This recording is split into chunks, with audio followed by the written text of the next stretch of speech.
Bonjour à toutes et tous, j'espère que vous allez bien. J'ai décidé d'enregistrer 9 vidéos sur le premier domaine d'expertise, à savoir les émotions.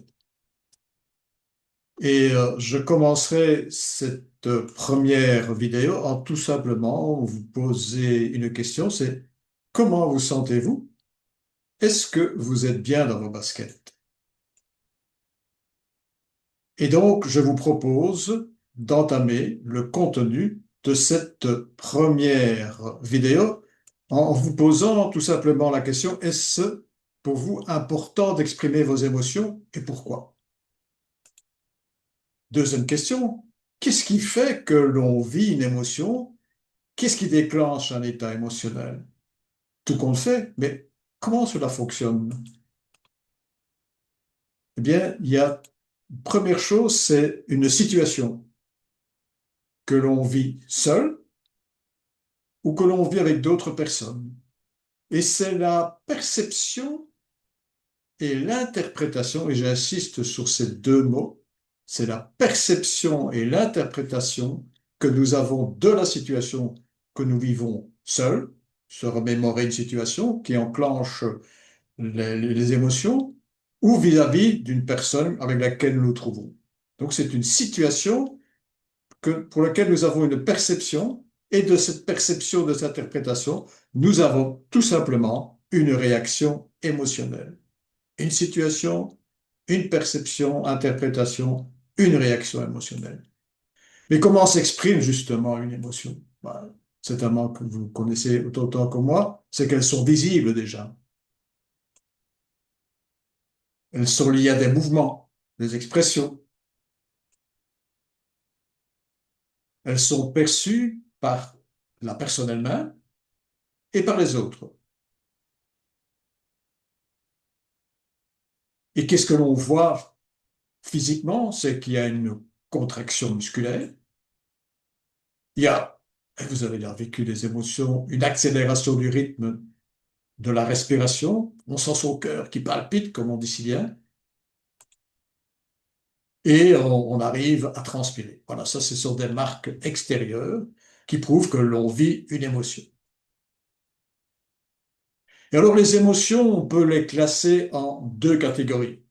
Il y a ce qu'on peut appeler les émotions dites agréables, et qu'on appelle aussi, et vous le verrez dans la dernière vidéo, on appelle ça aussi des émotions positives. Personnellement, j'essaie d'éviter, mais enfin voilà. Donc ici, c'est ce que j'appelle des émotions agréables. Et puis, il y a des émotions qui sont plus désagréables. C'est la peur, c'est la colère, et bien sûr, c'est la tristesse. Alors, combien de temps est-ce que l'on passe au quotidien à vivre une émotion? Eh bien, elles sont présentes dans notre quotidien, dans nos comportements, dans nos prises de décision. Et pour cela, rien ne vaut qu'un petit schéma. Entre le moment où vous vous levez et vous couchez, l'on passe consciemment et surtout inconsciemment pratiquement 90% de notre temps à ressentir les émotions. Et donc, s'il vous plaît, ne devenons pas l'objet de nos émotions. Essayons toujours de nous contrôler. Là aussi, c'est 97% de nos choix, de nos comportements sont influencés par nos états émotionnels. Et donc, est-ce que vous êtes conscient dans votre quotidien de la présence de vos émotions? Autre question, êtes-vous conscient de l'impact que peut avoir vos émotions sur votre état de santé physique et mental? Et pour cela, je commencerai par deux exemples. Le premier exemple, c'est la maladie, le Takotsubo.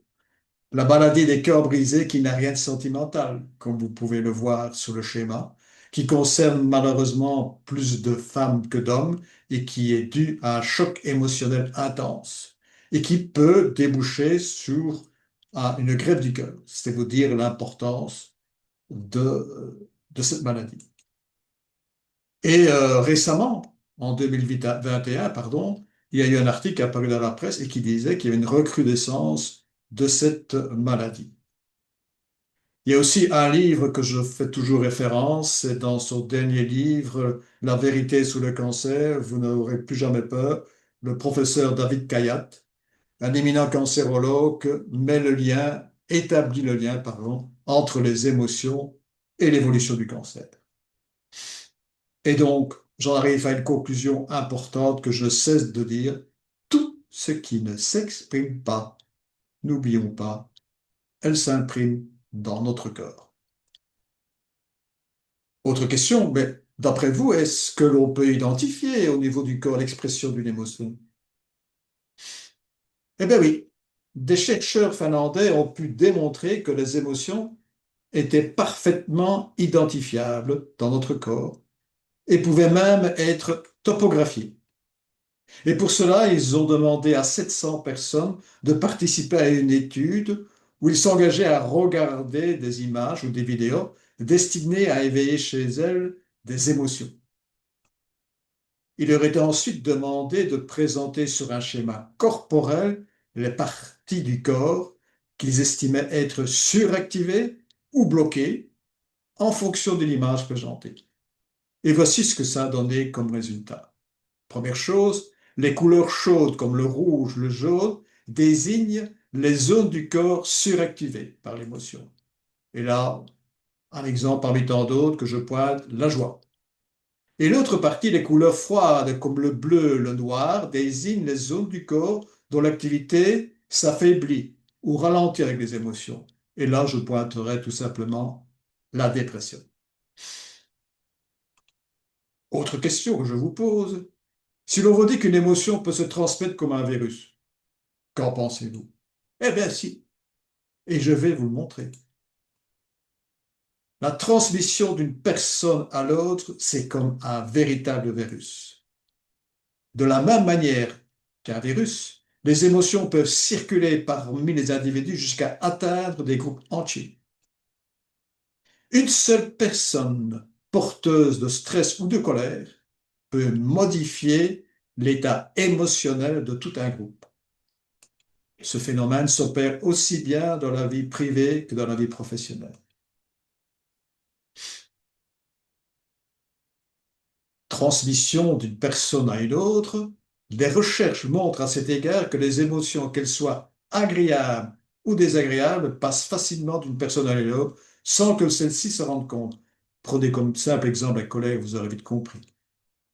Il semblerait que les émotions, malheureusement, désagréables, se transmettent de manière plus puissante que les émotions agréables. La contagion émotionnelle se produit en 30 millisecondes. Quelle vitesse, n'est-ce pas? Nos cerveaux sont émotionnellement synchronisés. La transmission d'émotions est un processus inconscient, incontournable de notre vie. Sans nous en rendre compte, on va tout simplement imiter les expressions, le ton, le rythme de la personne que l'on a en face de nous. Lorsque l'on ressent l'émotion d'une autre personne, pardon, on active les mêmes neurones que l'autre personne. C'est une totale synchronisation. Alors, si, si vous avez un conjoint de nature anxieuse, si votre collègue est stressé, si votre supérieur est colérique, eh ben, il y a fort à parier que cela impactera négativement votre équilibre émotionnel. Qu'en pensez-vous? Par contre, si votre conjoint est de nature joyeuse, si votre collègue est empathique et si votre supérieur est bienveillant, ben là, il y a fort à parier que cela impactera positivement votre équilibre émotionnel.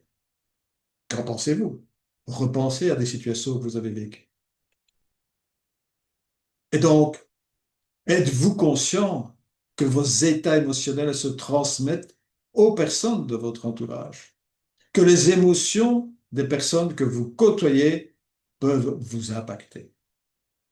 Et je terminerai cette première vidéo par rappeler mes deux livres, dont celui le plus concerné, c'est Apprenez à démêler vos émotions et sans les mains plus d'entreprise, avec à chaque fois à la clé la possibilité de bénéficier d'un coaching gratuit et non limité dans le temps. Et j'insiste, ben oui, sans limite dans le temps. Il y a pas mal de gens aujourd'hui qui ont déjà pu bénéficier de ce cadeau, que j'ai un site que vous pouvez parcourir et y trouver de nombreux articles auprès de mon blog, que j'édite une newsletter. Et je terminerai cette vidéo, bien sûr, en relatant la grande devise, la phrase de Voltaire qui dit tout simplement: J'ai décidé d'être heureux. Waouh, c'est bon pour la santé. Merci de votre écoute et bien sûr, à la prochaine.